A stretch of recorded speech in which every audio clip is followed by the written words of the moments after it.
K-pop has saved my life at that time. And then this time, coming back to what I was talking about, my whole denial of disability again, I was like, what makes me happy? I need to get back into my K-pop, because ever since I was diagnosed with lupus, I took a big, long break, because K-pop, it kind of sounds funny, but K-pop is like a lifestyle, because you have to really keep up with what they're doing. They do so much stuff. There's like, they have schedules that they follow, and us as like a fan base, we have to follow the schedule.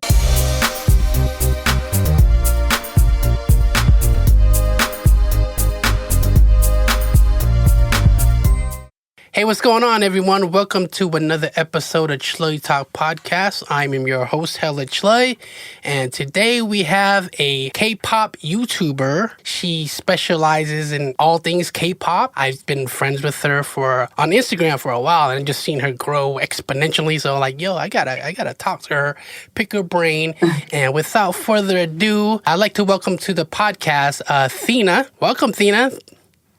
Hey, what's up? Hey, thank you so much for taking your time to chat with me. And I just want to say congratulations on all your success so far. It's really cool seeing you blow up like on YouTube. And I feel like YouTube is kind of like, it's hard to blow up, but you found your niche. So, for sure. And you found your niche, and you do like a lot of like reaction videos to K-pop stuff, content, and I think that's cool. Introduce yourself, let us know where you're from, rep your city, and stuff like that, you know. All right. Well, I was born and raised in Houston, Texas. Always just kind of been from the South. I know I speak and post a lot of stuff about Hawaii, but that's just like my dreamland kind of place I'd like to be. But I think just being from the South has definitely made me who I am.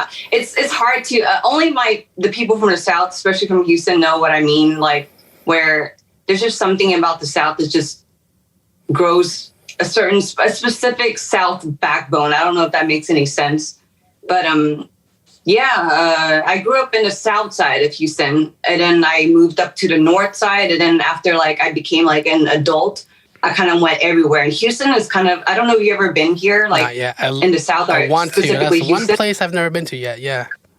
Oh, okay, yeah. Okay. So whenever you do come, you'll realize that Houston is just like a super huge city. Like, I live in like the north side of Houston, and then I have all my friends, like my sister. I have one sister, she's 3 years younger than me, and she lives in like basically about 40-ish minutes away. But all of us were like around 40 to 50 minutes away most of the time, unless everybody lives in the city. But I live like on the outskirts of Houston. Houston is, Texas in general is huge on the map, so I can't imagine how big Houston is. And is that where they have like the Khmer New Year's? Because I see like a lot of like my friends like in the past they said Texas is like one of the biggest Khmer New Year's. Is that true? How the community? Oh yeah. Like my parents are actually they're very involved with the whole. There's a temple here called Wat Murarangse. Mm-hmm. I'm pretty sure my pronunciation is pretty bad, but every Khmer New Year's they always do like those big parades. They have like a bunch of monks. Like there was one time where I went to do photography for them just because my parents were there, and I was like, wow. I might as well just go and give some like nice photos for them, or decent photos. And there was like, I think over 100 monks at a time. I'm sure it's like this throughout every other city for Cambodians, but they always start like Friday evenings. Then they do like a Saturday evening blessing, and then Sunday is like the big all-day celebration kind of thing. Wow. Well, yeah, there's like a lot of Khmers in Houston. Wow. I never really knew that when I was younger, because, when you're younger, and then when I grew up and I was like, oh, dang, this person's Khmer. And even like on my YouTube channel, they like once my subscribers figure out I'm Khmer, they get like really, I guess, excited or happy, I guess, because just for representation. So that's another thing that I'm glad my channel is growing, because I do want more representation for our people out there. Definitely. And definitely, that's why I want to like also like promote you and your channel, and definitely a representation, because I feel like I said it many times before. I feel like us Khmer people, we're like the underdogs. Like people don't know who we are. I think we're just as talented as the other Asians, and I feel like we don't get included in any type of like Asian events. It's always Chinese, Korean, Vietnamese, Vietnamese, Southeast Asian. But I feel like they're more East Asian because they click up with the Koreans more than they do us. So like. Yeah, I feel like we gotta stick together too. We gotta form our own little thing. Mm-hmm. Yeah, like whenever Southeast Asia is mentioned, Cambodia is never, ever mentioned. Yeah. And even when it's like some people, like not very many these days, luckily, but some people when I told them I'm Cambodian and they're like, oh, is that like a part of Laos? Or I'm like, no, it's his own country. Neighbor Laos. Shout out to Laos. But, you know, yeah, shout out to Laos for sure. But just something like if I just met you and just seen you, I probably think you could pass for like Korean too. Like, you know, like we come in all shapes and colors. So like there's like, you know, Cambodians that look Chinese and stuff like that too. So oh yeah. So if you never said you're Cambodian, I'd probably guess like Korean or something. You know. Yeah. People I'm actually mixed Khmer and Chinese. Mm-hmm. I'm more Khmer just because I grew up speaking Khmer. I don't know anything of Chinese, and I never met like my Chinese side of the family. But people, whenever they typically assume what nationality I am, they always think I'm Filipino. Oh, really? Oh, wow. Yeah. I guess you could, you know, get that too, because like Filipinos, like some of my friends look Filipino, like Cambodian people, like some of them look Latino. Like people think I'm like Middle Eastern or Mexican. I'm like, what? Yeah, the weekend thing. You know, it's funny. It's like mainly the Cambodian fan. Like they'll play around with me. They'll like, you know, like they'll post pictures of the weekend. I'm like, yo, I don't. I mean, I think that would be a compliment because he's not an ugly guy. I'm like, come on, y'all playing with me, but I'm just like, I just rock with it. I play with them too, so I was like, I think that's an ultimate compliment, you know? Oh, for sure. Like even whenever you have started posting it and you're like really awesome covers of it, I was like, holy crap, that's actually kind of legit. Like I can see it. Right. Man, what was your like childhood like? Do you have any siblings? Tell us about that. Yeah, I have one younger sister. She's like pretty much the complete opposite of me, which I think is typically within siblings. Like I'm more on the artistic side. I graduated college with a graphic design degree. Oh, wow. And she's an accountant, CPA. So that's like totally different sides. But we're very, very close. Like she calls me her mother, her sister, her best friend, and her therapist all in one. Wow. So I told her about this podcast and I said, I don't know if you know the Khmer guy online, Hella Chluy. She's like, oh, you're doing it with him? Like, so she knows of you too. Oh, wow. But growing up, my childhood was just like, I feel like it was like any usual Asian childhood growing up, being really close to my sister and my cousins. It was like, I don't mean to quote like the very convenient timing of Vin Diesel memes, but it was all about family. Oh, you know? Yeah, I saw that. It's all about family. And, that's funny. Yeah, that's so funny. But just grew up playing whatever. We grew up listening to Michael Jackson, learning. The first dance I ever learned in my life was Thriller. Really? And then there was a moment of time where were just stuck on the Super Nintendo. Then that graduated to the PlayStation. And then, it was just a normal childhood, just growing up really happy, I guess you can say. And like, even though now that I'm an adult, knowing the struggles that my parents and the rest of like my relatives went through, I never saw that as a kid, just because I think they were thinking of us. They kept as usual, Khmer elders, from what I know, they keep their issues hidden, or at least they don't want the kids to see it because they want us to like grow up as happy as possible. So that's pretty much what my childhood was like. I was just a happy child. Wow. I can relate because, Michael Jackson, like, I was like the biggest MJ fan. I think I tried to learn the Billie Jean dance, but like Thriller was like, I couldn't get it. I couldn't get that routine down. It was difficult. There's a lot of cuts in that music videos, a lot of, but yeah, childhood was cool. Nintendo, I had that. If you had a Nintendo, you're like, you're the big dog, but I think the guy for my birthday, it was like the best thing ever. Yeah.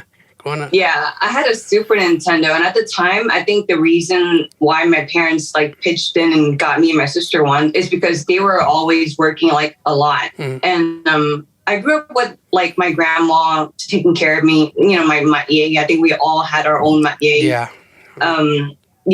But most of the time, my grandma was always cleaning or cooking and taking care of stuff. So they wanted something for us to be like distracted by and not bother my grandma so much. So that's why they ended up getting us a Super Nintendo, and only to later on almost regret it because we wouldn't like leave it. Yeah, I was bad. I used to like pretend I was sick so I could stay home and play Mario. Hey, I've done that once too.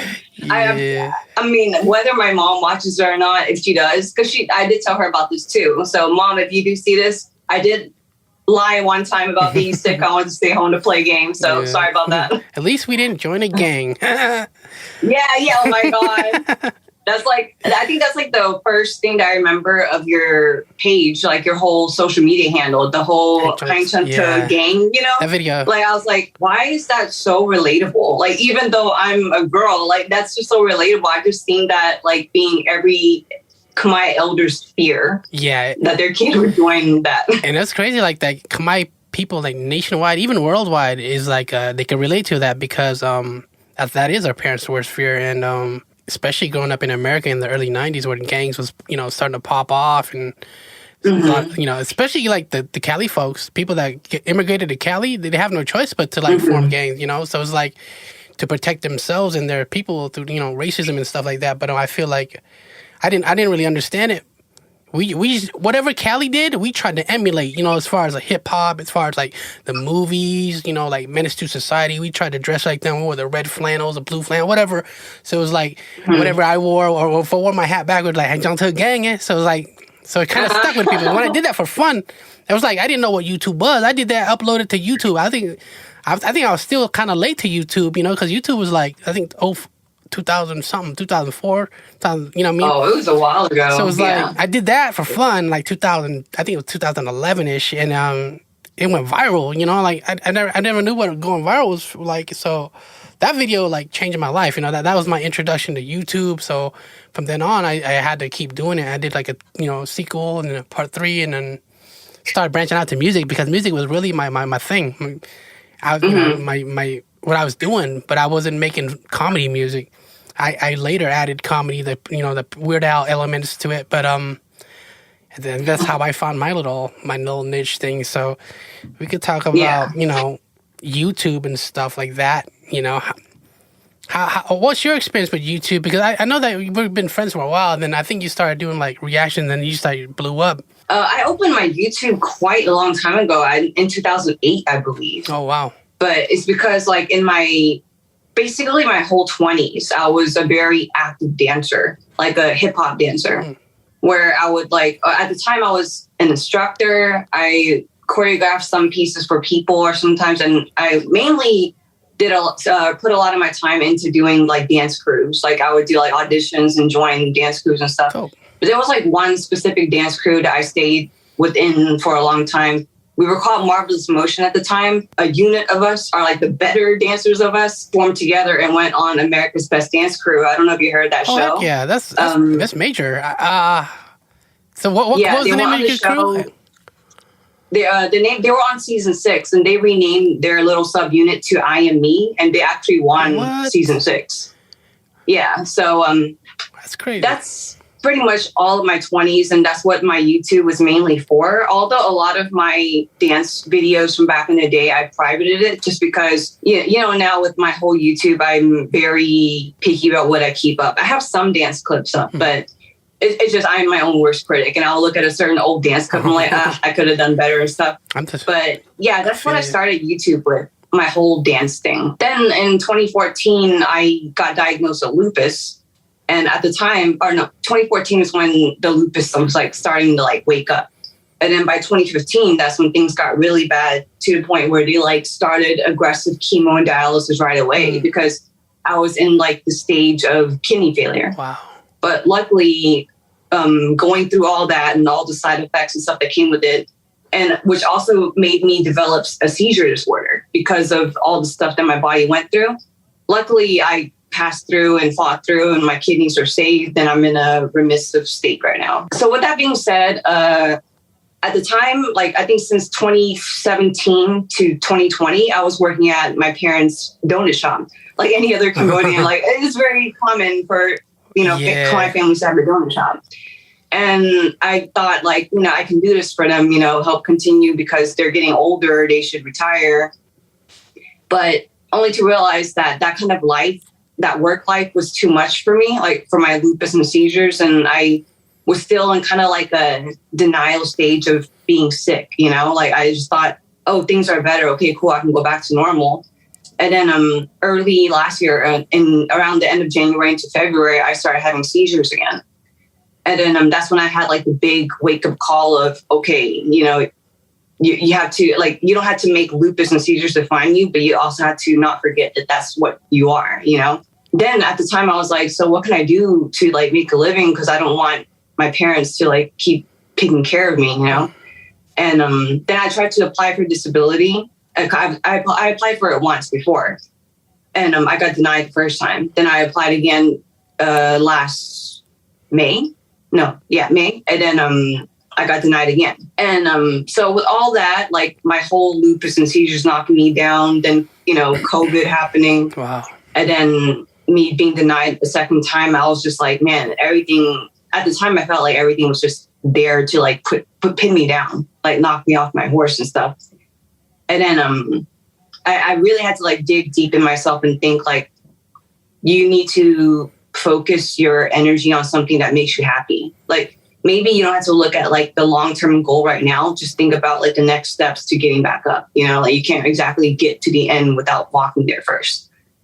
And the thing that always made me happy was K-pop, like oddly. And back in the day, I just called it Korean music because not all of the music in Korea is pop, you know, like there's a lot of genres. But now the title is K-pop, so I have to use K-pop, you know? So when I said that my childhood, I grew up happy, I grew up happy up until middle school. Because middle school is around the time my parents had made the big move from the south of Houston to the north of Houston. So everything was very new to me, and I was entering middle school without like my continuing friends from elementary. And then at the time, I was actually very severely bullied.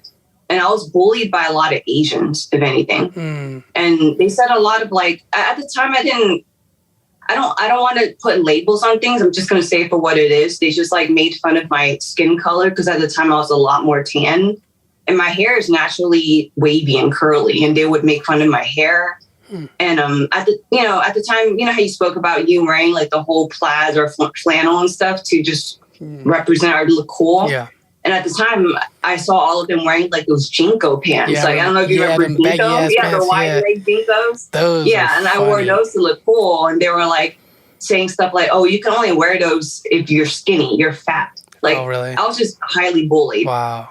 And so the way I got into K-pop was there was one time I had visited my cousins in Austin, and Austin's like 2-3-ish hours away from Houston, and they had a Korean friend at the time that they were really close to, and that Korean friend had brought this one video, like VHS video, and she was like, "Hey, I'm gonna watch this one show. It's like a music show. Do you want to watch?" And at the time, being so bullied, I was very like closed off from everyone.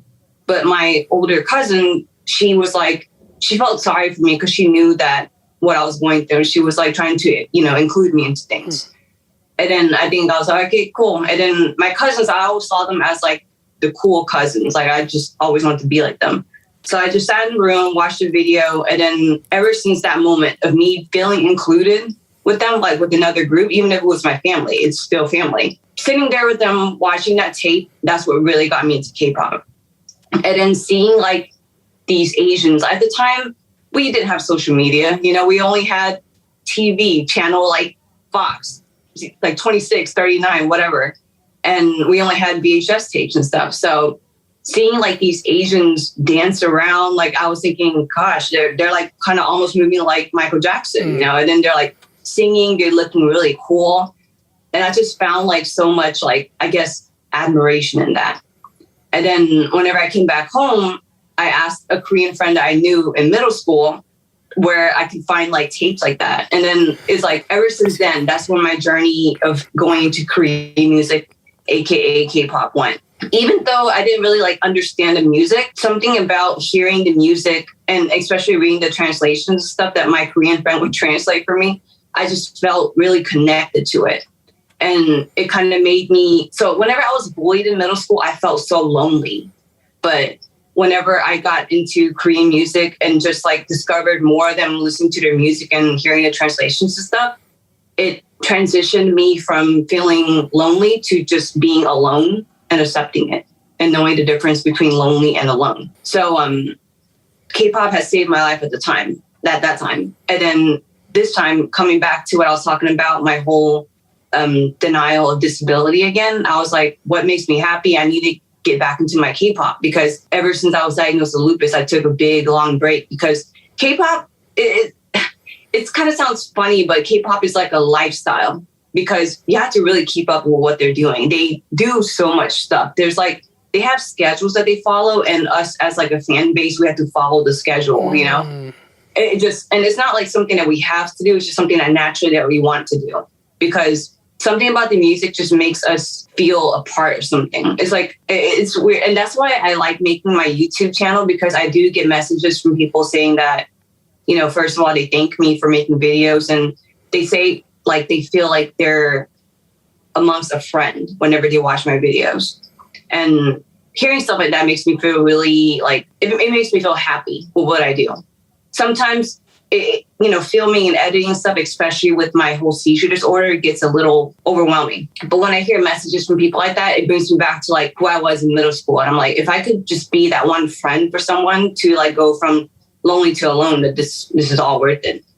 So I started my reactions to K-pop. And in the beginning, I was really getting no views or anything.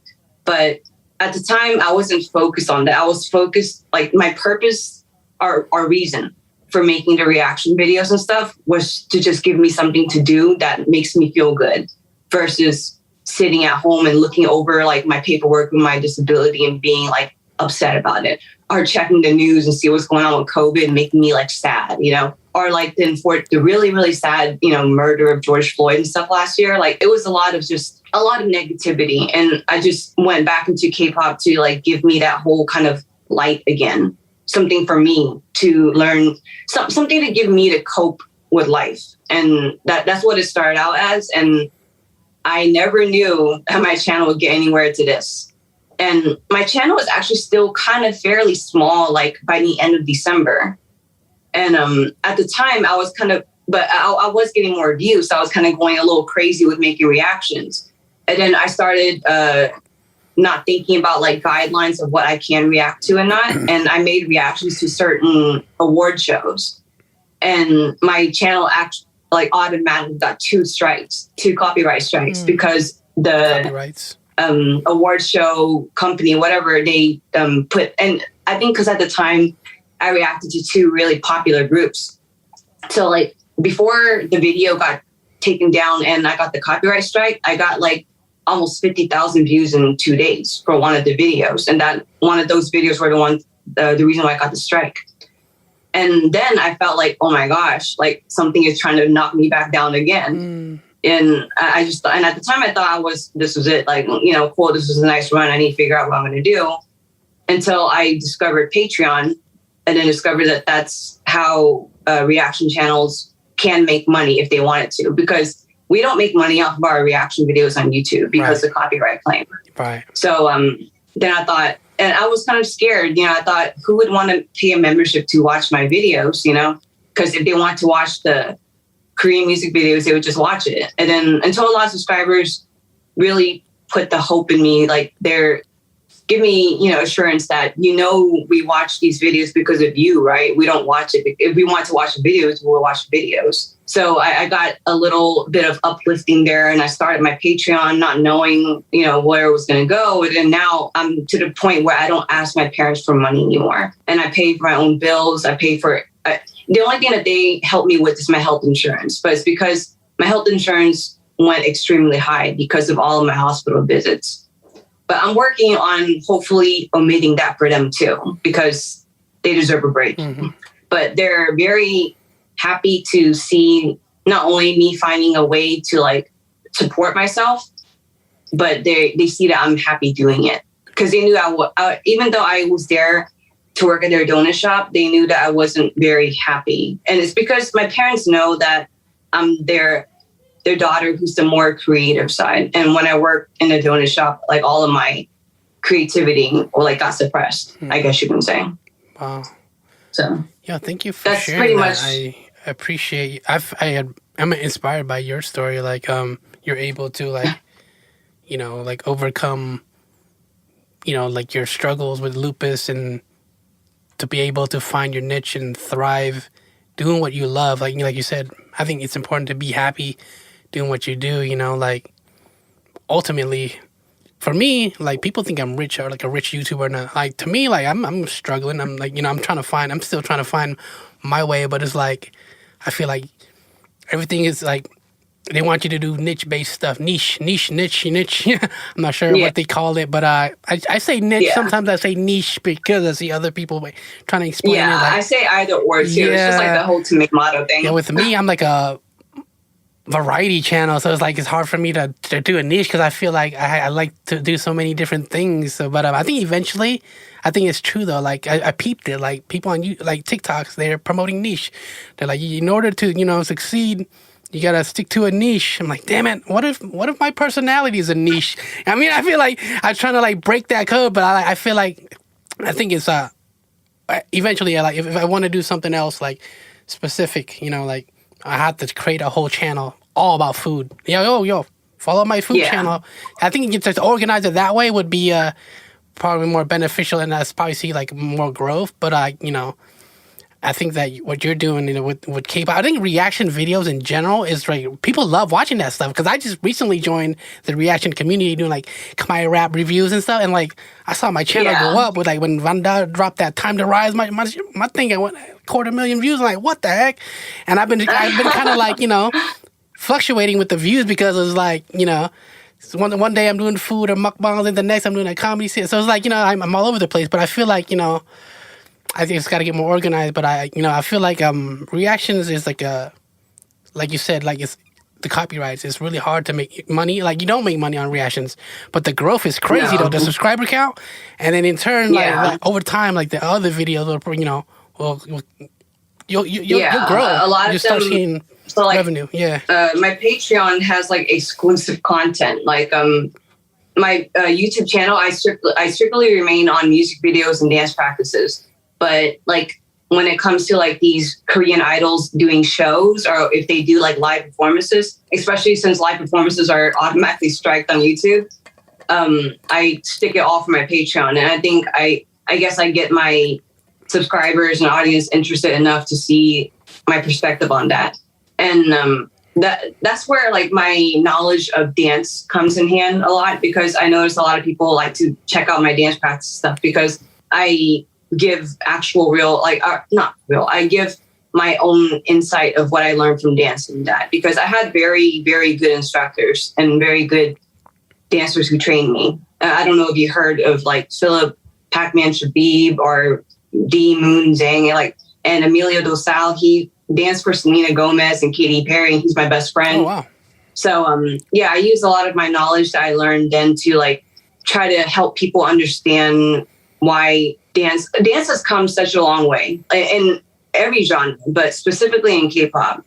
Like back in the day, they did a lot of like 1, 2, 3, 4. It wasn't like their main focus. Versus now, the choreography plays a big part in like the impact of their songs that they come out with.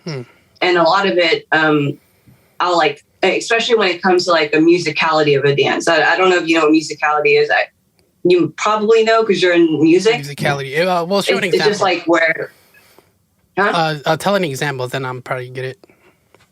So like you'll hear like a certain song, and then people will either choreograph to like the 1, 2, 3, 4, 5, 6, 7, 8. It's like the whole 8 count. Yeah.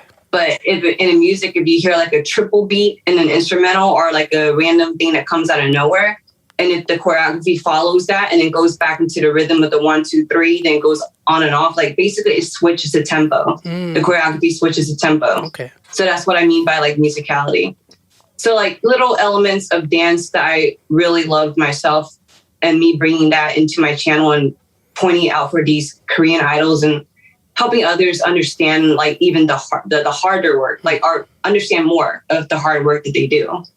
So I think that's what a lot of my viewers are noticing, just the whole. And in the beginning, actually, a lot of people were kind of giving me trouble for my whole OG Kpop Stan name, because they were like, oh, just because you're an OG doesn't mean that you know more than everyone else. And I said, where did I say that? You know, like I never said that. People, like, you know, they take it too deep. It's not that deep, you know. Yeah. Like one time, someone came at me for saying hella Chluy, because hella is like a slang that originated from Oakland. I'm like, yo, I've never claimed to be from Oakland, but I like, you know, like Oakland is kind of like whatever they were doing, like E40. We were influenced by like the Bay Area, because Seattle's right there, you know, Bay Area, Seattle. Yeah. So whatever you guys are doing, we would emulate. And I started hearing hella growing up from the people that are around, like, you know, like that culture, like rap culture or just gang culture. They just started saying hella, man, that girl's hella fine. So I just stuck. I'm like, I must be hella Chluy, you know?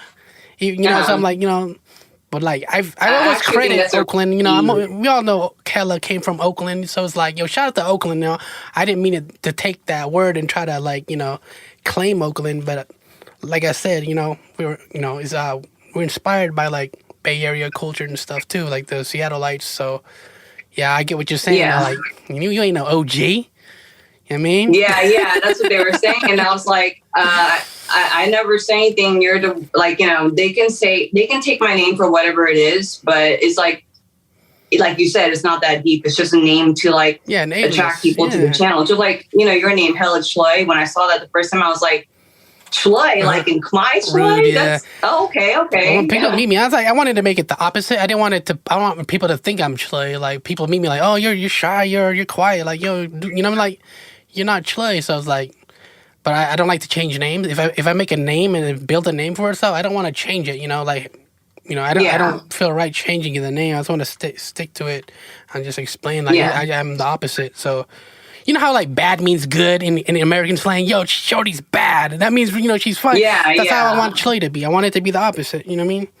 Yeah. So same with like the whole Stan thing. Cause like at first when my channel did start getting bigger, I was like, dang, should I keep it at OG Kpop Stan? Because a lot of people, when you see like people who don't know K-pop or anything at all, when they see the word Kpop Stan, they automatically put you as irrelevant or anything that you think you're probably a little kid, you know, like they don't realize, like a lot of my subscribers don't realize I'm going to turn 38 in November.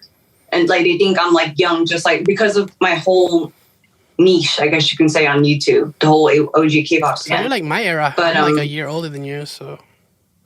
Okay. Yeah. So we definitely feel each other when it comes to like growing up. Definitely relate. Also, like my introduction to, I don't even think it was K-pop back then.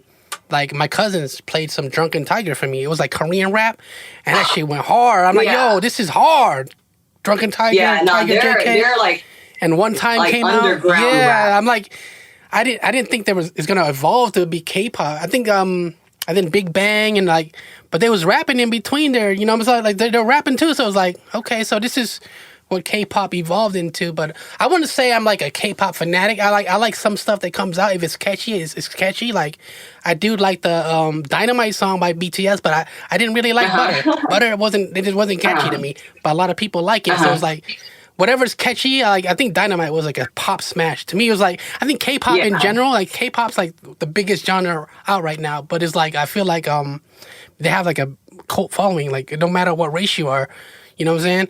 So I feel like, oh yeah, for sure. I don't know what it is. I think it's the way their music videos are too. Is like the production is crazy. Like the color is like, it's like way advanced. So like, and they kept it like that since like Big Bang and like what's that 21 or like what was, you know, like the girl groups too. Like it's always colorful and it pops. So I feel like that's what K-pop, like they raised the bar in video production, not just music, but the video, everything was top notch quality. So it was like, okay, America got to catch up. So it's like, you know what I mean? I feel like the videos is like next level. So I feel like I don't hate K-pop. It's just I don't know.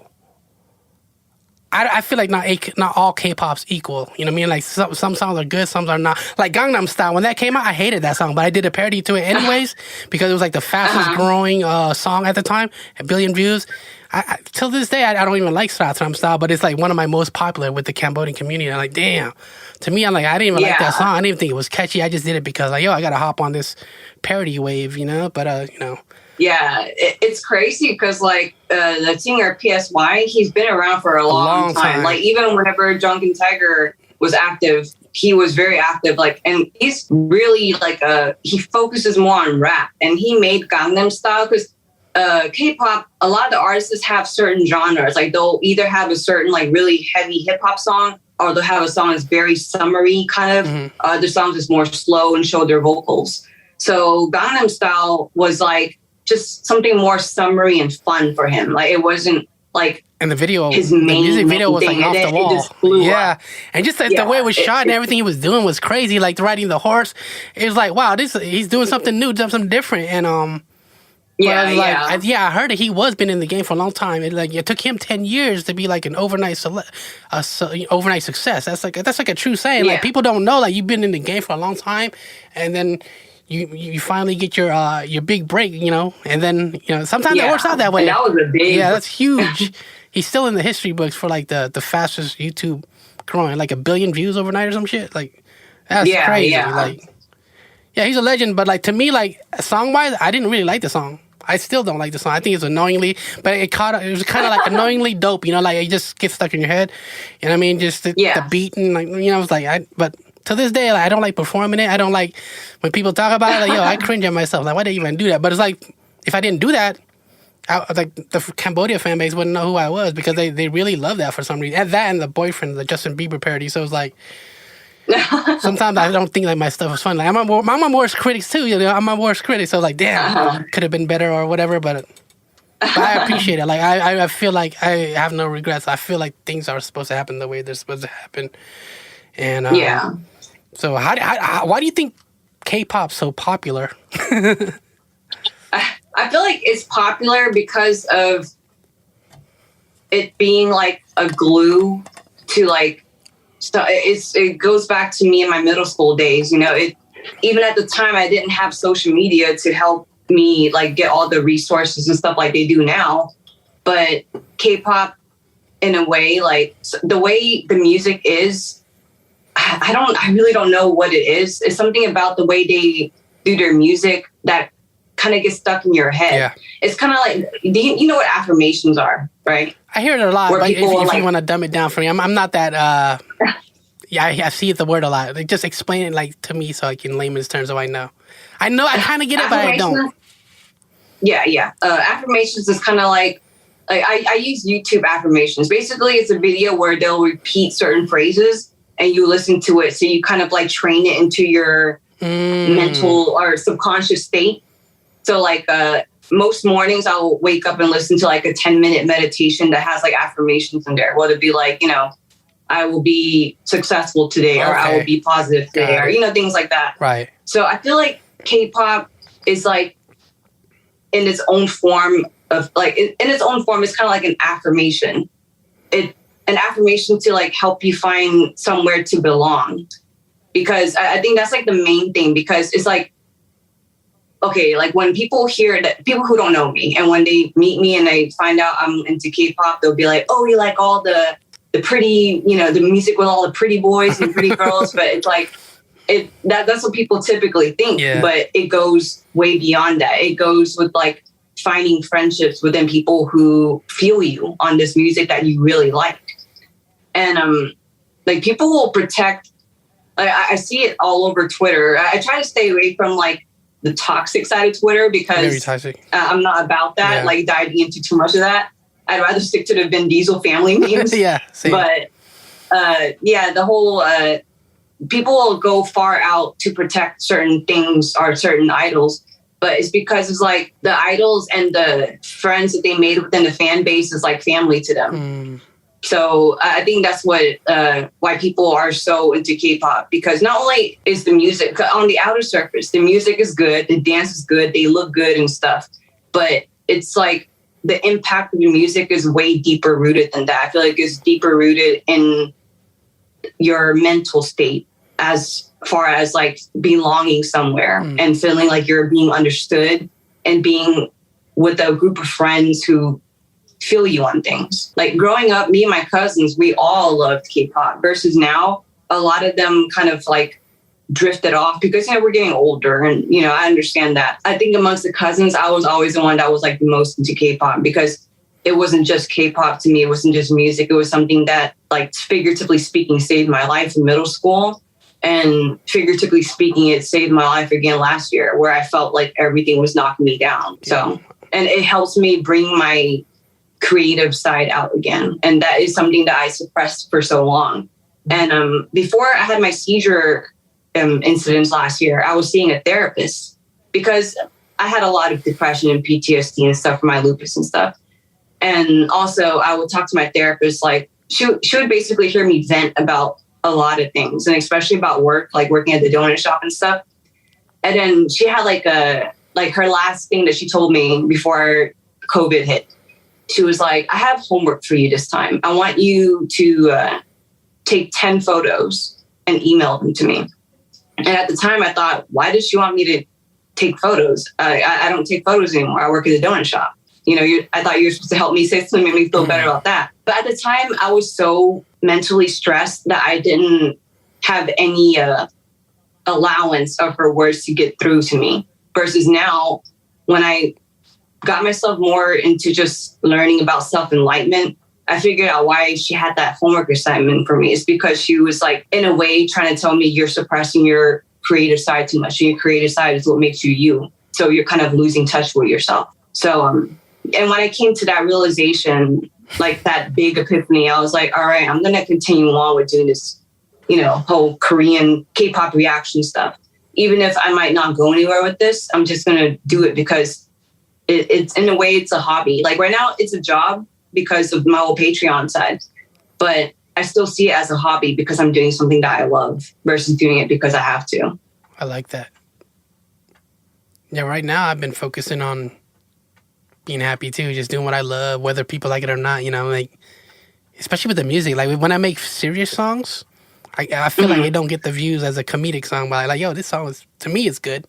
It's like, because like my whole thing was like when I transitioned over to Hella Chluy, I was Memo Jackson. I was making pop, rap, hip hop music, you know, and I felt like it was hard like, to have like a fan base of like that genre. I feel like the music I was making was kind of like, you know, I'm a melody guy, you know, like a K-pop. You like to have catchy hooks, you know. That's what I focus on. That's what I specialize in. But I feel like I missed that era where the music video era. I didn't have music. I don't have people shooting video. Not everybody has DSLR. They shoot each other, whatever. They got a whole team.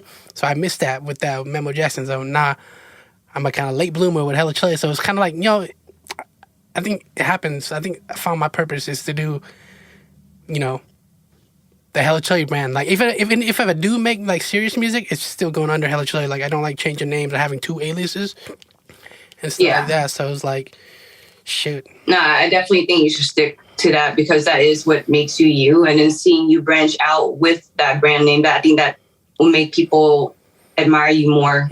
Because then they'll think to themselves like, all right, I don't have to change myself. Like if I want to do anything, I'm still at least sticking to me. And that's what I always try to like highlight on, to just not be afraid to be like, you know, I'm going to be 38. I've had a lot of like Khmer elders say like, when are you going to get a kid? Or when are you going to like do this? When are you going to stop listening to this? And I'm like, never, because you don't got no boyfriend. But, yeah. Oh gosh, I know. Yeah. I grew up, do not get a boyfriend until you get married. Right. I'm like, wait, what? How does that happen? That's funny. K-pop. What are your thoughts on like I don't know, I've been seeing a lot of K-pop drama too on TikTok. I don't know, are you on TikTok? I have one. I'm just not too active on it just yet. I know I should. Yeah, I know I should be, because I'd be like I think you'd be good on there. I think you would thrive on there because you know what you do. You're niche based, and I'm kind of I think it's been like, I think the start of the pandemic I made my TikTok, and it's kind of slowly growing. The weird thing about TikTok is the algorithm is different. Like it's about hashtagging, but I feel like there's like a lot of delayed viral stuff. Like your stuff can go viral like 2-3 days later. Like what? And yeah. So I feel like it's you had to really keep in the game. Yeah, and some videos you could go viral, and then your next video could have like no views, it's like 5 views. You know? So So you're always trying to figure out what works and what doesn't. But what I like about TikTok is they pay you. Like you get on the creator fund, and like they pay you based on views. So I made a fat $12 so far. You know what I mean? I could buy a bowl of Cathedral now. That's better than zero. But You yeah. can get your own BTS meal now. Yeah. So I feel like TikTok is they got every other social media platform shook because YouTube making shorts, and then Snapchat did that whole thing where they paid their creators. I think it's called Spotlight. They pay them like $1 million for viral content, or whatever. So it's like, wow. I think TikTok's gonna take over. Like, I'm pretty sure they have more users, and I think I read that they have more users than Facebook now, and Facebook's the OG. So I was like, wow. So super OG. So you should get on TikTok. Yeah, I think you'll kill TikTok, it. You can even put snippets to ground. your reaction, like, yo, full video on my Patreon or my YouTube or whatever. Yeah. It's a good way to redirect people to your already growing channels. So I've been trying to use it that way as well. That's definitely in my future, or upcoming goals, or like my upcoming list to work on. I do want to get on TikTok, and I think because another thing that I go by besides OG Kpop Stan, people know that I'm a retired dancer. So I think now that it's been a little over a year now that I've made reactions, I want to start posting like short dance covers, but only two dances that I can do, because I haven't done like a performance or like a real piece since 2011. Oh, actually in 2012. So it's been quite a while, but I think that's what I want to start doing. But it just also depends on my lupus, like what my lupus will allow me to do. Like some days I'll be like on a filming spree and editing spree, I'm feeling good. Then the next day I wake up, I'm like, oh my gosh, like just yesterday I didn't do anything all day. I just sat at home. Even though I had said that I was taking a break to like clean my house and stuff, I just sat at home just because something in my body was telling me you need to rest because you're probably going to overdo yourself again. The thing that I've learned in general, which is the word balance. Like whether it's about my lupus, whether it's about anyone, like it's not just about anyone or everyone with lupus, it's just anyone. Always got to learn about balance. Like when something is really bad, just remember that something good will come. Because, when you think about what north, south, east, west, there's always a balance of everything. And that's what I just truly, truly believe. Like even like the personal issues in my life that I've seen, where something bad really happened, all of a sudden 3 months later something really good happens, or it'll be like vice versa. It's just about being aware of balance in your life, or in life in general, and learning how to move with the flow versus stopping it. Because when you try to stop it, that's where you kind of mess up yourself. If you let yourself flow with it, things should be easygoing. Yeah, definitely balance is important. But also like learning to take care of yourself too. Rest up. Take care of your body. Take care of yourself first. Your mentals, everything. Yeah. What's on your K-pop playlist right now? Who's your favorite K-pop artist of all time? And what's on your playlist right now? Just name some. My playlist changes a lot because of the fact that K-pop always has something new popping up. No pun intended. But I have like a certain playlist where certain songs will be on there. Like right now, I have like a group called Untitled. They have a song called Fever. I have a group called TXT, which they go by Tomorrow by Together. And they have certain songs, like if you put most of the time, their music videos now have translations at the bottom. Well, yeah, for you to like understand what they're singing about. That's good. And a lot of the newer groups, like those groups, there's a group called Stray Kids. There's a group called ATs. There's like this girl group called Twice. I like that they're able to show different genres of music, but also a lot of their lyrics highlights a lot about like mental health. And I like the awareness of mental health because of the fact that it's still sadly such a taboo subject, especially amongst Khmer people. Like my family, whenever I was going through a lot of like depression modes or PTSD, they would, they didn't know what to say to make me feel better. They would just say like, it's okay, it's not that bad, or, just forget it, you can move forward. Like, it's because it's not that they really mean that. It's just it's the fact that mental health is still a taboo thing. So that's why they don't know what to say.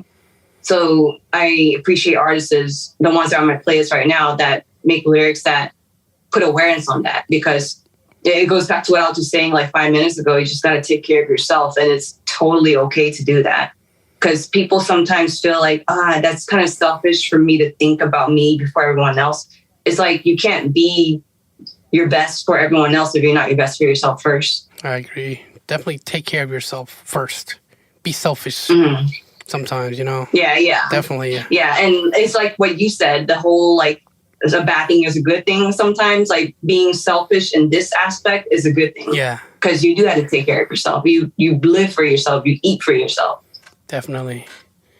Dang, you named some groups I've never heard of. So, like, K-pop is huge. Like, I was thinking, like, I think you're going to say, like, BTS or something like that. Now, BTS is very OG. Have you heard of Blackpink? Yes, Blackpink. They're popping. Yeah, Blackpink is very OG. Shout out to my girl, Lisa, our Thai sister. Like, Dang. She's killing it out there. But they're like the top dogs right now. Would you say they're like the top? They're like icon status. They're like Jay-Z and Beyonce out there. Well, like, what would you compare it to? Like BTS and Blackpink? Are they like Destiny's Child and freaking who's I can't even name an American pop band right now that's big as BTS. I can't. BTS, they're like almost as big as like mega how the Beatles were back then. Oh yeah, definitely. Because I was a fan of the Beatles, and I remember how crazy the fan base was. And like, of course, obviously, I was a late bloomer. The Beatles was like way before our years. Yeah. But looking back into like documentaries and stuff, like they were really big, and that's what I would say. BTS, like BTS has like created their own brand, kind of like Beyonce. You know, Beyonce. She's a beautiful woman. She's a person, but also the name Beyonce itself is a brand. Yeah. So BTS is at that brand level, larger than life. And they're and I'm pretty sure they did not ever assume they'd ever get here because they've been in the game forever, right? Like they've been in the game for a long time. Yeah, like in the beginning of their career, they were kind of just still hanging by the string, like they were just still trying to make it. And all of a sudden, it's because of their fan base. You know, like how I said, the whole. You find family and friends within the fan base and they want to support their family. And they saw BTS as like their extended family in a way. And they did all that they can to like build BTS up. And BTS, every time they come out with the music video, they hit like over 1 million views, like not even in a day. That's it's crazy. Insane. And they got their BTS meal, you know what I mean? Once you go McDonald's, when you get your own meal, you popping. One day there'll be a McChoy burger. One day, right? I can only drink. Instead of 6 nuggets, you get 7. Yeah. I didn't know that. That's what they do? No. I'm just saying, like, if I was to get to my Chluy meal from McDonald's, I'd be like, give me 7 nuggets. Yeah. What are your thoughts on Lil Cherry? Like, she's been popping on my newsfeed on TikTok. She's like a rapper, a Korean rapper. But what's her name? Lil Cherry. You should check her out. You should react to her because like it just kept popping on my newsfeed. It goes like she had this song called Mukbang, and she's like, Mama told me don't you cry over no spilled milk. Yummy ain't trying to make kids milk. Like there's something about before I'm like, yo, is she serious? I was cringing, and then like it kind of grew on me. It got stuck in my head. And then you just see that she's adorable. Like, she's cute. She's super pretty. And she's rapping. But she kind of blew up. She's on, like, the cover of Vogue magazine in Korea. She's, like, really turning up. So she's, like, going on concerts. And people love her now. Before, people was like... Little Cherry. Lil Cherry. And she had, like, this cool little accent. And, she has a whole bunch of songs, too. And she raps. She rap, you know? But, like, she has, like, this cool accent. But she speaks English, too. But, like, I'm like, yo, she's hella cute. So it's, like... People will come back for more, and the music videos are like colorful. You know how they do K-pop. So it's like, yeah. They be dressing up in costume. Like, okay. Yeah, no, they look super cool, so and like, that's like the same attraction or admiration that I felt when I first saw like my first groups on that VHS tape in 1998. VHS. So they're still doing VHS. Yeah. They're still doing the same way that they did. It's just right now they're moving with the times. Damn. Like a lot of the group Stray Kids, they're like one of my favorite groups at the moment. They're the group that I listen to all the time right now. Not only because like they have really sick rapping, but their lyrics are just really good. The singing's really good, and dancing, and especially the music videos, the way they transition the scenes, so creative. Hella creative. Like I don't even have to explain. I'll just have to like recommend you to check out their music videos. Link me and I'll check them out. And you got to check out Lil Cherry Reactor. I think it'll go crazy too. Yeah, I actually just wrote it down. Lil Cherry Mukbang. Mukbang. Yeah. Shoot, K-pop, man. K-pop, K-rap. I don't know. What do they call Korean rap? It's just K-pop now. They just classify it all as K-pop, or is it a separate group? Is it KH pop? No, I think like I saw something on Twitter where they were arguing about J Park getting canceled. It's like, yo, what's K-pop stands? We don't want nothing to do with J Park because he said so. I think the DNA video. I don't know if you've seen it. It was like he did a whole song with his whole higher group, higher music group, and he had like 12, 15 people rapping. Like, the rapping is not the problem. I think the black TikTok came in and, like, they were reviewing it, and it was just the way they wore the dreads. I feel like, they were wearing the dreads and, but they were rapping about Korean culture, but they were wearing dreads and afros, and like, yo. And then it made me think, like, yo, this is cultural appropriation. This right here is cultural appropriation. Yeah. So I feel they have the right to be mad about the appropriation part. Like, I mean, we could rap, but, like, once you start, us Asian people don't have like the frizzy hair. Like this guy had like an afro, like and they were just doing they just dressed all hip hop, but they're rapping like Korean culture and DNA and stuff. So I saw the whole drama thing, and like it got to the point where he had to take out the video off YouTube. I'm like, damn, really? But then I saw like he's a repeat offender of doing some problematic stuff within like appropriation. So I didn't know that, because before I'm like, oh, J-Pop's a homie, he's from Seattle, he's from where I'm from. So I'm like, I was like, but I didn't know that he had all kinds of like, like drama, with the appropriation stuff, because it is like, I don't know if we were ready to have this conversation. Everything we do is black culture. Everything that's mainstream media is black culture. Like rock and roll was made by a black guy, hip hop, black people. So it's like, when someone calls you out on appropriation, you gotta be like, you just gotta apologize and move on. But like, I think what his problem was, he tried to explain himself. There's no explanation for dreads and all that stuff and DNA. So it's like, you're on your own, J Park. But it's like right. Cancel culture is real. You gotta be careful of what you do. And like his publicist already told him, don't put that music video out, but he did anyways.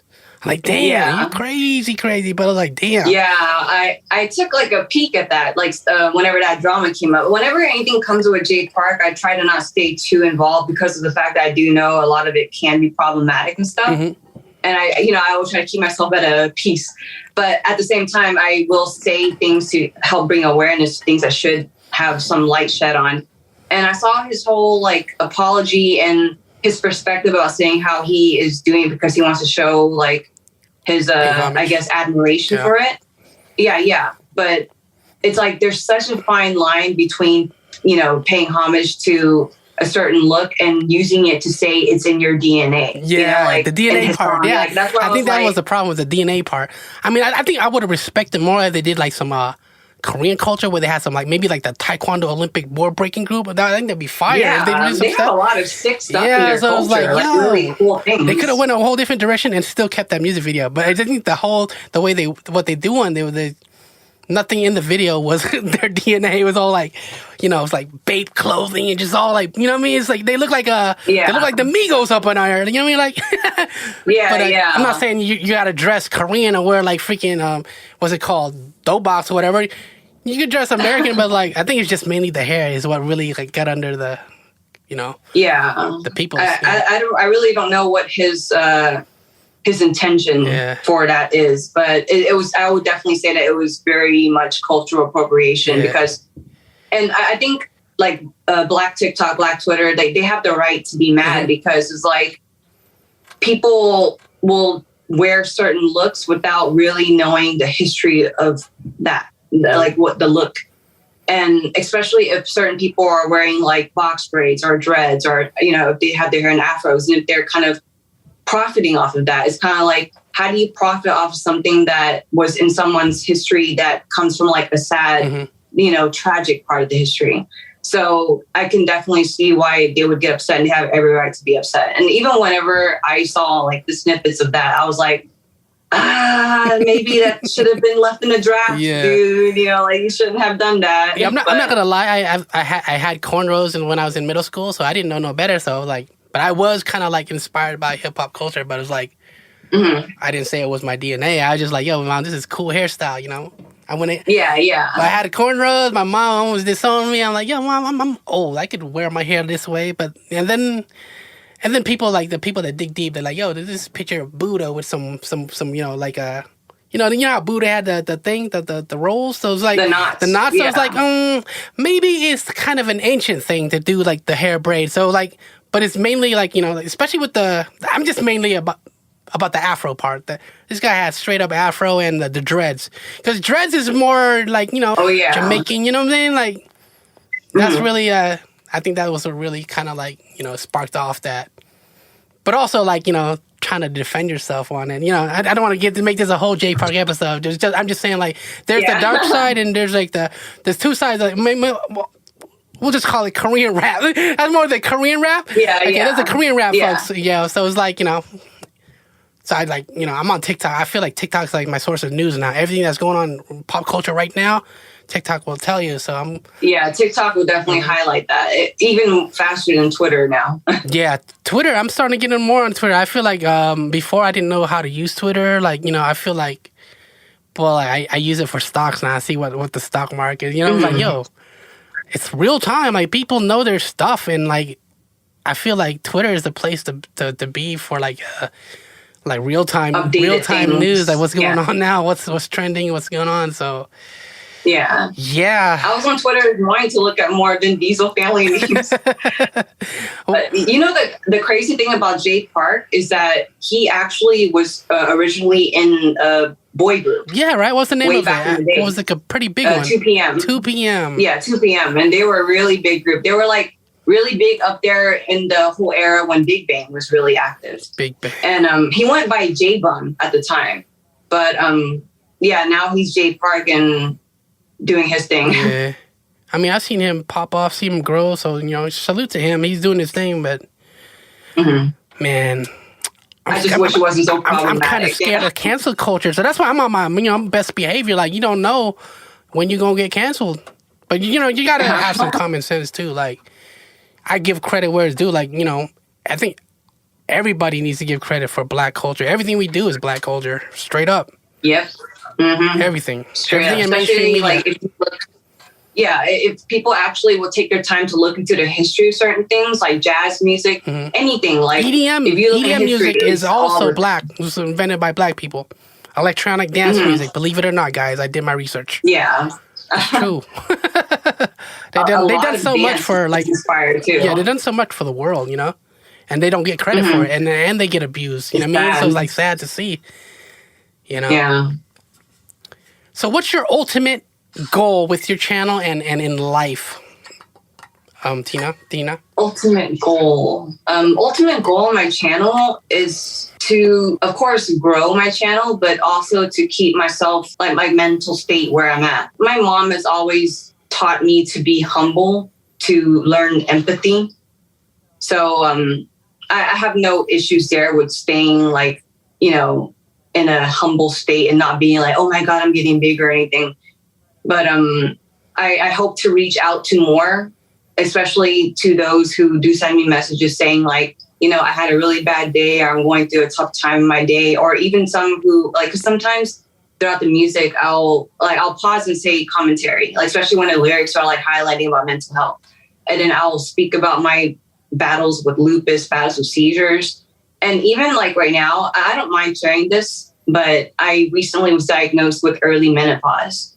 So I won't be able to have my own kids. Oh, I'm so sorry. And it's all good. I've learned to accept it and live with it. And plus, it's not, if I really ever wanted a kid, I can always adopt or something. Like there's always another way. I don't sit in my grief. I learned to move forward, because if you sit in your grief, you're kind of just stuck there, and nobody wants to be stuck in grief. So, if I guess long-term goals or ultimate goal of my channel is to reach out to others who need that hand and not feeling lonely. It always goes back to like who I like. If I could reach my hand out to the 7th grade version of me, I would. Like that's what my purpose is. So if I could reach out to people who need a friend, even if it's just by watching a reaction channel, then I'm all for it. I do want to put more dance covers. I want to start putting dance covers, but again, that always depends on my lupus bones and just like how my stress takes in for the day or whatever. And I guess ultimate goal in life, it's like, it kind of sounds weird, but my ultimate goal is to not focus too much on an ultimate goal. I like it. Because everything that life has thrown at me since 2015 when I was diagnosed with lupus, basically any kind of goal that I can make can automatically be crushed. Like the person I was before I was diagnosed with lupus, I was very high stressed. I always made goals. And especially at the time, I was like a big gym rat. I aimed for like, I want to get at 18% body fat, but at this high of weight, meaning I want this much more muscle, but this much less. Like I was very particular on certain things, but not really ask myself why, versus now, if I ever get upset about something, I'll ask myself, why do I get upset by that? And I think back to like, wait, that doesn't really, have anything to do with me. So why spend so much energy on being negative about this? And if if I were to make a goal, like, hey, I want to go to Hawaii by the end of the year, meaning I have to save this much money, meaning I need to do this much work. It's like a lot of stacking on top just to get to a goal versus naturally getting there and enjoying it, So that's what I mean by like just my ultimate goal is to not have an ultimate goal, just to like appreciate the goal if you hit it, but appreciate the journey that you go through to get there. I feel like in my perspective, I would appreciate more that way versus like, but I've always been the person that I'm not a very follow by the rules kind of thing. I'll see like the book, I'll see the guidelines, but I don't exactly follow it. I find my own way to get there because of the fact that we're all different. We're all going to take different paths. We're all going to take different time to get there. And like certain channels, I actually had a message asking me like advice on how they can grow their channel and stuff. Okay. But this person does makeup. And I'm like, I don't know how to like give advice for that. And I tried to tell this person that K-pop is big now. Yeah. And reaction channels are big. Yeah.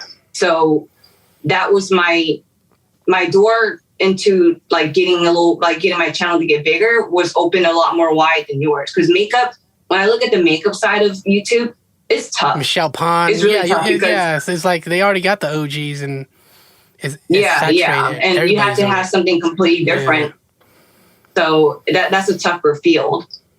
So, but yeah, ultimate goal for YouTube is just to reach out to others, make them feel a little bit more like they're part of something. Even though my YouTube is getting bigger and my comment section is getting more, I still read through every comment and I'll reply and like as much as I can. It's important. But like there are some comments that I guess they assume that just because my channel is getting bigger that I don't read all the comments and they'll leave like a really nasty comment and I'll actually reply back, or if it's like so bad, I'll remove it because I just want to keep things at like a positive light. That sounds so cliche, but no, that's also just the truth. Definitely, I can relate to that too. Like, not everything deserves a response. Like, if they go crazy, they talking crazy, I remove it. But like, I do read every comment too, and I'm not even a big channel. I think I have just as many subscribers as you, and I've been in the game for so long, doing this multi-variety stuff. But I feel like it's all about self-happiness, and I've just making content that you like, but also for your core fan base. And there's always room for growth, and even with like the negative comments I would get sometimes before, I kind of did the thing where I would like do a screenshot of the comment and just like do my own words to it. And nothing bad. Like I try to stay as neutral as possible. Yeah. But I stopped doing that because of the fact that a lot of my subscribers will try to find that person and, say bad things towards them. So now I try to tell everyone that if you ever, this doesn't even just apply to me in my comments. It applies to anybody in their life. If anybody ever says anything bad about you, you just got to learn empathy. You got to learn to put yourself in their perspective and think, what kind of thing are they going in their life to say something so negative about something that they know nothing about? It takes somebody to be in a really troubled state to do that. I really genuinely don't believe that somebody who's content with who they are and where they're at, that they would go online and be like, this, that, Yeah, for me, it's mostly like my eyes. People, because I have a lazy eye, people always like, comment on my eyes, you know. So I'm like, damn. You know what I mean? Like a lot of people are born with the lazy eye. You know, it's like I'm not the only one. So it's like I can't help that I was born this way. But for them to make fun of it, it's like people making fun of someone that has like a disability or something. You know, like I mean, like a birth defect. Yeah. You know? So I was like, damn. You know, what's crazy is the fact that I know a lot of people that have like a lazy eye, but a lot of the times I never notice it until they highlight it, until they tell me. But that's because in my nature, I don't think about bullying other people for like I think that's, what they were born with. I think it's a dumb thing to hate on people. Like that's like stuff like middle school or like elementary school bullying type stuff, and people still doing it. Like if you're over 20 and you're still making people fun of people of their appearance or whatever, their eyes or whatever, that's dude. Like, that shows that their mental state is still in middle school. Something's wrong with them. Like, you know, like no one cares. Like Forrest Whitaker has a lazy eye. Nate Dogg, freaking, you know, a lot of people have lazy eyes. I was like, you know, Notorious B.I.G. Are you gonna hate on B.I.G.? No, you're not. He's, you know what I mean? Yeah. Yeah. So like, nah, he was the coolest. Yeah, B.I.G. was the legend. Is a legend. So, yeah, I think we covered a lot, and I appreciate you so much for your time and your story and sharing your experiences on everything. Problem. And, I'm glad. This is my first podcast ever. Oh wow! So yo, you did well. You did really good. So you're natural. I feel like you had a lot of value to the channel, and I know that people's gonna watch it because there's like people in our community that do like K-pop just as much as you. Mm-hmm. So I think I'm gonna have like a nice thumbnail where it says K-pop saved my life or something. You know what I mean? Would that be cool for you for your episode? So it'll make people want to click. You know, like. Yeah, because it wouldn't be clickbait. Yeah. Like, that's a true story. That it like technically saved my life more than twice, really. And you're like in my field too. You're a YouTuber. Also, people that are inspired or may want to like start a channel, they can watch this episode or they can reach out to you, and be like, "Yo, pick your brain and get advice too." Because I feel like I'm still learning on YouTube. You know, so it's like I learned a lot from you and it inspired me. Yeah, I'm still like learning too as well. Even though it's like growing, I'm like figuring out things.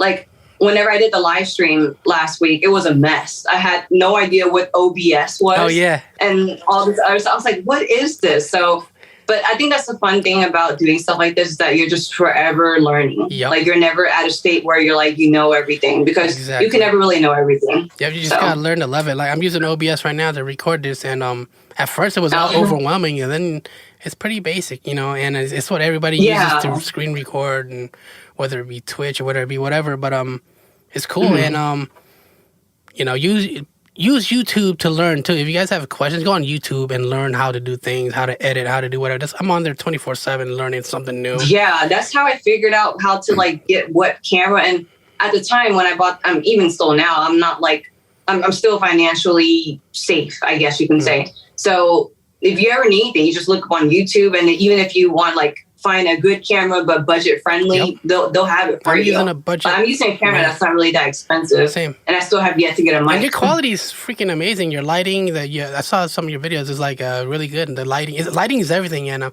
like my camera is probably like 5 years old now, but it shoots 4K. It's a Lumix, it's GX85, and it does the job. That's all you need. And it's definitely better than like a webcam, you know, because you could change lenses. So I feel like, you know, it doesn't take much to get started on YouTube. You just got to start. So if anyone is watching, I want to start a channel, just get started. Just press record. I got that from Think Media. And if anyone that's watching, if it makes them feel any better, the first 3 months of my YouTube videos were all shot with my iPhone. For sure. It was all with my iPhone. And then I would use the screen of my computer and look up like white photo, bring it up really big and turn up the brightness to like have some kind of shine on my face. Yeah, that works. It's like you'll figure out something, and then when you can, it's all about taking steps. Like I said in the beginning, you can always upgrade. Like I still use my iPhone because 4K 60, and I use the HDR. I still use it for like food vlogs, like on the go. Like it's still pretty crispy. Like I feel like iPhone's good for like run and gun in the street, where you want to be more discreet. You're at a restaurant, you want to do some food. You don't be there with your big camera, like, you know what I mean. I don't want to be too attentive. You know, I don't want to catch the attention of like I don't want people questioning like, oh, you can't film here. I just rather sneak film if I have to get my shot. And iPhone is freaking amazing. You gotta be ninja about it. You know, these 12 Pro Maxes are amazing. Like, the quality is... It's insane. I still have yet to update my iPhone, but my sister has it. And I want to look at it. I was like, what?